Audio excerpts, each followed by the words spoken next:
that indoctrination started very early Hmm. in the Korean school system, almost from the very start, Yeah. and continued. Well, how did you learn to speak English? When I was studying in South Korea, when I was in university, I watched American TV show Friends for 30 times from season 1 to 10. And that taught me English eventually. That's amazing. Wow. I Thanks. thought you must have learned as a child because you speak it quite well. Oh, thank Yeah, you. very well. Now, I understand that there's a lot of starvation that goes on in North Korea. Is that true? Yeah, so I was born in 1993 in the northern part of North Korea, and regime divided people into 51 different classes. So even though North Korea began in the promise of complete fair equalness, that nobody's richer, nobody's poorer, but they divided the same homogeneous people into 51 different classes. And based on that status, the regime decides who gets fed and who does not get fed. Oh dear. And only the top elite gets fed, and the remaining 90% of population is like Hunger Games.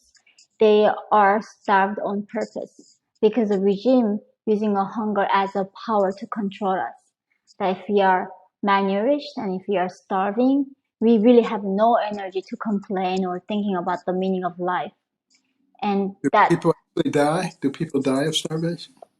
so yeah, I mean, seeing dead bodies every day, seeing on the streets.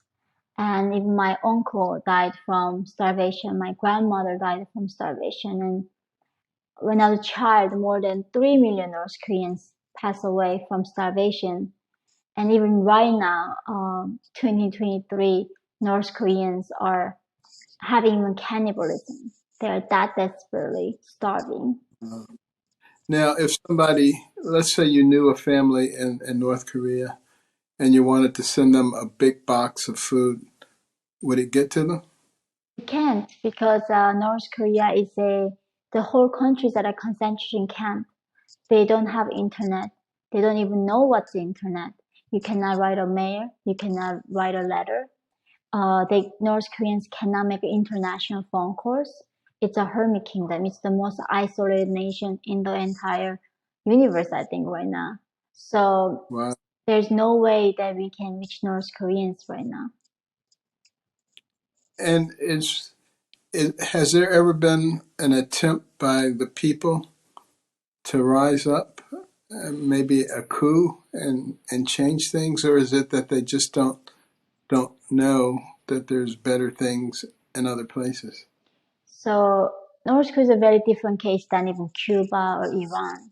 The nation, the people were so oppressed to the point they don't even know have the vocabulary to describe. There's no word for oppression in North Korea. And I usually say, if you know you're oppressed, you're not really oppressed. North Koreans, they don't know they're enslaved. And how do you fight to be free if you don't know you're a slave? So Mm, rising up is not even a concept for these people because they are that much brainwashed and isolated. yeah. Now, your father was sent to a prison camp or a detention camp. Are there a lot of those, and how do you wind up getting into them, and how do you wind up getting out of them? So North Korea has three types of prison camps. One is a concentration camp. Second is a prison camp or detention camp that my father sent. And then third one is a re-education camp. The concentration Mm. camps are like the Auschwitz during the Nazi Germany. They have gas chambers. They do human experiments. They know people often do not last more than 3 months if you go to concentration camp, and it's a life sentence. The crimes you commit to go there is very unthinkable crimes. Like somebody one day looked at a newspaper, and every front newspaper has to have pictures of dictators, and you didn't get see it, and you saw the back of the paper and you ripped it by mistake. That gets you sent to concentration camp along with Oh, 3 generations of your family. You know, oh, yeah, or like watching Hollywood movie or reading a Bible is an execution, and that kills takes 3 generations or up to 8 generations of your family to get punished along with you if you ever like read the Oh, Bible or become a Christian. I didn't realize it was that bad. That's horrible. Yeah. My goodness. And how do you get out? Like your father, he eventually got out of the camp. Do they just like have a time you're supposed to serve a certain length of time? And So the reason my father got arrested and sent to prison camp in the first place was he was engaging in the black market. And when he says black market, it's not like you're selling drugs or selling weapons in North Korea. In North Korea, free market is not allowed. There's no such a thing called like trading, and you have to rely on government's public ration to survive. But they don't give you the ration, so only option for people is dying, either starvation or try to trade, like selling your old used blanket, sell a rice, and that's what he did. He was selling some dried fish, some clocks, and later mm, some metals. And that's what got him to send to prison camp and sentenced to more than 10 years. And eventually serving several years in the camp, he was like tried to bribe the guards and he got out. And thankfully, this was not a concentration camp. He could get out for 6 days. And there's wow. no way out for the concentration camp. Well, I suspect that for the Korean government, the fact that you're out here telling people about what's going on, they don't like you very much, do they?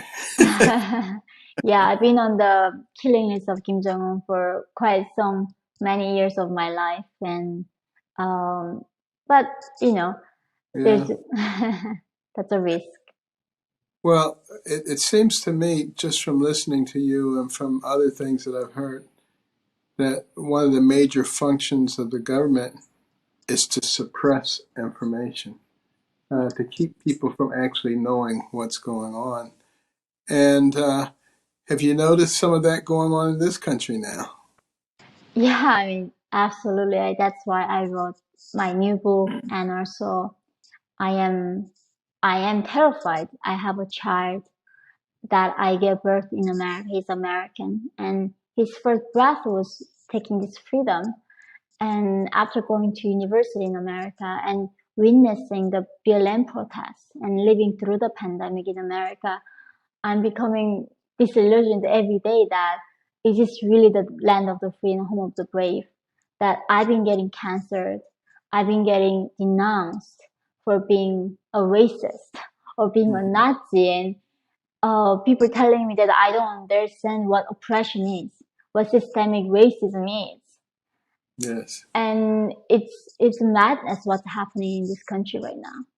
And you've probably noticed that it has accelerated tremendously over the last couple of years. Things can happen so quickly. I think about places like Venezuela, which used to be free, open societies. I used to have wonderful times in Venezuela. And look what happened in a relatively short period of time. If you take your eye off the ball and you stop, at, like Ronald Reagan said, protecting your freedom, it's going to be gone. And because it's almost human nature, you give people power, and if you don't check that power, they want more and more of it, and they want to control not only their lives, but they want to control your life, and they want to control everything. And and that was the reason that our founders worked so hard to give us a constitution that would actually protect the freedoms that people have.